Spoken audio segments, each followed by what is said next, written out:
I wanted to give you all an October garden update because things have grown so much since I made my last garden update video a few weeks ago, and I'm really excited about what's happening to it all, so I wanted to just show you. A few things also haven't quite gone to plan. As I mentioned in an earlier video, the weather this spring is out of whack. We're in our third La Nina period, which means a higher than average rainfall, which means it's not your typical spring gardening conditions. As a result, I'm doing lots of gardening in pots, which means I can move them anytime I get nervous about storms coming. But that seems to be working quite well. So I'm going to give you a tour, show you how things have grown since my last update, and show you what hasn't worked quite so well too. Let's go. This is the tomato plant I'm most excited about because it's still so young, but it's already got a flower on there. And flowers turn into fruit. And I've never grown an actual tomato before, so this tells me I'm so close to getting fruit, and I would be so excited when I get my first tomato. So over here I've got my capsicum plant, which is growing really well. It's still pretty strong, but a long way off any sign of fruit. It's got to get quite a bit bigger. My mint is starting to struggle in that pot because it's growing so well. I actually think the roots are probably becoming crowded because it's growing almost too well. Believe it or not, my wild mint is growing better than my potted mint. Look at this.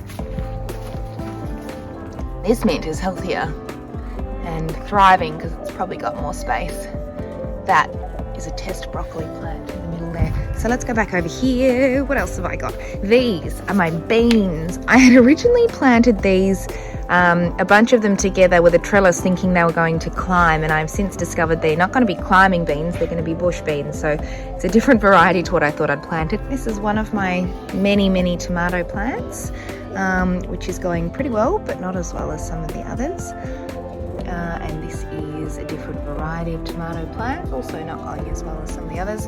Lettuce at the back here that's absolutely thriving. That was only planted seedlings a week or two ago, and it's just growing really quickly. I could already harvest that if I wanted to. Have a look at this beautiful baby. The last garden update I posted, I found my first snow pea.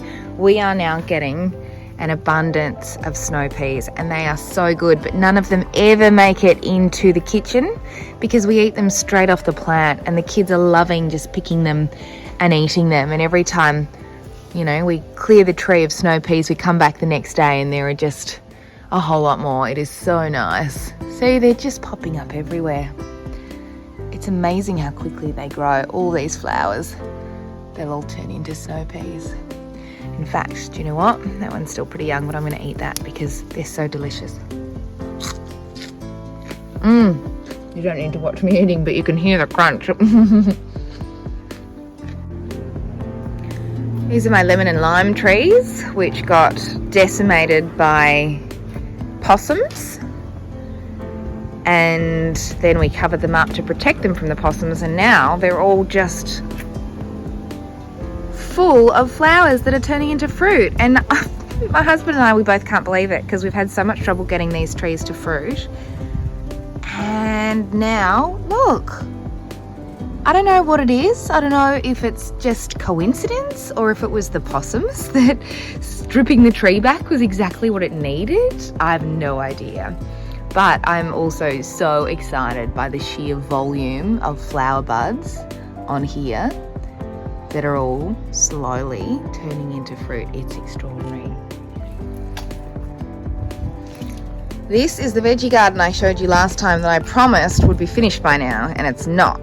The reason why is because we've had so much rain. It has really hampered the time I've been able to spend out here putting it together, but also I'm still only getting probably 5 hours sun in here, so I still actually don't think it's getting enough sunlight for my tomatoes, which is probably what's going to end up in there, but I'm very close to filling this in. This greenhouse has cleared out a lot since I first put it in, but I'm going to keep my strawberries in here permanently to protect them from bugs. So the strawberries that were growing inside, they were growing heaps of fruit, but they were really misshapen, deformed fruit, and I was having serious fruit fly infestations. So I've moved them outside and I'm much happier with them out here. And we'll see how these flowers go, whether they turn into more edible, normal looking fruit. Up here, oh my gosh, my watermelons. I just can't believe how well my watermelons are growing. Oh, it's stuck under there. I'm gonna just separate that to show you. Look at this. This is a watermelon I started growing in winter indoors. And it's now spring. This is a summer fruit, but because I've been able to keep it warm in the greenhouse, it's thriving. And so is the other one. I can't believe it. I just never thought I was going to be able to grow watermelon. And look, it's already got a flower on there. What on earth? I'm so confused. I had zero confidence that we were ever going to get a watermelon, and now I think we might, which is amazing. Now, my veggie pod has been largely cleared out. Look at this. There's very little in here. That is partly because I've harvested a lot of it. It's partly because I had an infestation of tiny little critters called aphids. aphids. See, there's still some under there. You can just see them just there. But I had a huge infestation of these aphids, and I've been trying to work out how to get rid of them. This spray that I use, which there's a recipe to in my gardening playlist, a bug repellent spray, it works a treat to kill them on the spot. But then they just come back. So obviously there are some that survive, and all you need is one or two that survive. See, look at that. And then they just breed so quickly. So I've done a whole lot more research. It turns out the best way to get rid of them and keep them away is by using worm casings or worm poo. So what I've done, I went to try and buy some and I couldn't. So what I've actually just done is put a whole lot of worms in there, and it seems to be doing the tricks. While I still have some aphids, the levels are definitely dropping. Hardly any compared to what I was dealing with before. The last time we spoke, this greenhouse was full, jam-packed full of plants. The majority of them have now been sold at the Kinder Fun Day as promised, and a lot of them are actually new plants that I bought at the Kinder Fun Day from other mums who'd grown them. And we've got one tomato plant that was actually bought down there just because we wanted a different variety. But yeah, we raised a few $100. It was a really fun day. What else have I got in there? I've got a spare capsicum plant just because I don't think I need that many.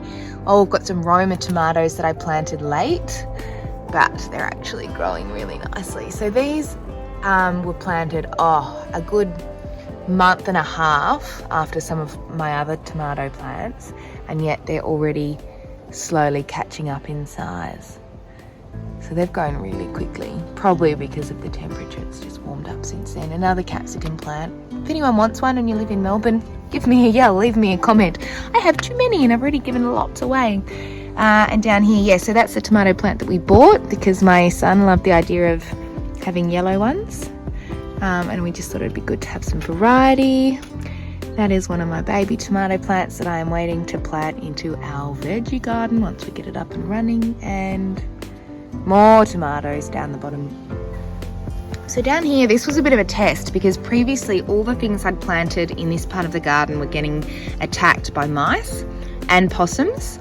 We have since had a pest control guy come in, and it seems to have done the trick, because these are now growing. This is a zucchini plant that's doing quite well, and I wasn't sure if it would thrive or survive there, but as that gets bigger, I'll harvest these. This is, I always called it endive. Someone else just said it was endive. I have no idea how to pronounce it, but it tastes really yummy. So up the back here, this is part of the garden that I'd previously put in the too hard basket because there was too much to clear out. But we've slowly been chipping away at it, my husband and I'm going to put a little dedicated veggie garden in here. I'm probably actually going to do that this afternoon. You can see I've got my carrots in here that are still cooking along. My goodness, they are so not worth it, but they are starting to look like carrots. That one looks like a a ghost carrot. I have no faith in how these are going to turn out, and I'm never going to grow carrots again. At least not orange ones, because they're too easy to bite. Oh, but you can see in here, these are my beetroot. They are starting to show a little hint of being beetrooty. Again, these are just taking too long. I'm not going to grow beetroot again because I don't think you get bang for your buck. They just take way too long.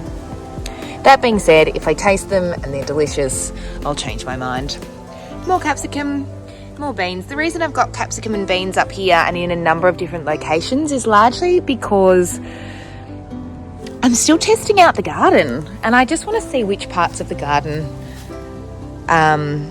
grow the best. Oh, and over here, I nearly forgot about these. I often forget about these. I have got a zucchini plant, which is doing really well. See all those buds just growing. And down here, one I did a swap with for a friend. This is pumpkin.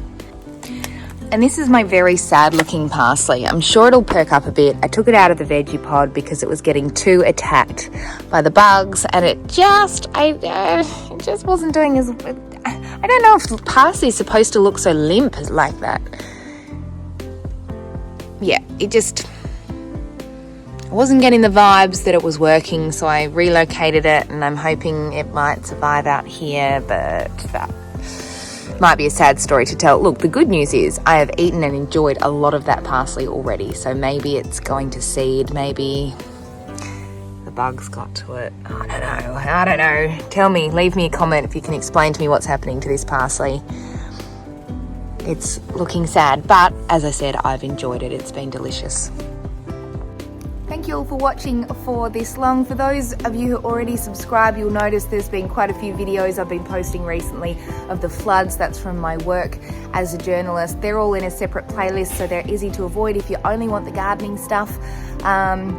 If you are interested in finding some of my other gardening work, have a look in that playlist specifically. They're all together. It'll help make sense of it all. Until next time, happy gardening.